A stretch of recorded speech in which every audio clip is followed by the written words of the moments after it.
تو مال تجارت سے مراد وہ چیز جس کو آدمی بیچنے کے ارادے سے خریدے۔ لہذا ایک دکاندار ہے، دکاندار کے پاس دکان میں موجود جتنا بھی مال ہے جو بیچنے کے لیے اس نے رکھا، کپڑے والا ہے جتنا کپڑا اس کے پاس موجود ہے، پرچون والا ہے جتنا اس کے پاس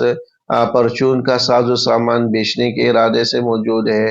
یا کوئی بھی دکاندار ہے جو مال اس کے پاس موجود ہے وہ مال تجارت ہے، اس کی زکوٰۃ ادا کرنی ہوگی۔ کمپنیوں والے ہیں، فیکٹری ہیں جو مختلف قسم کے پروڈکٹ اور مختلف قسم کی مصنوعات بناتے ہیں، وہ جو مصنوعات بن چکی ہیں وہ مال تجارت ہے،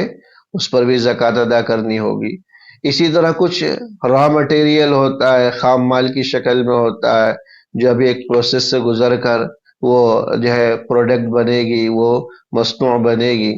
اس دوران وہ بھی خام مال کی شکل میں ہے تو خام مال بھی مال تجارت ہے، اس پر بھی زکوٰۃ ادا کرنی پڑے گی۔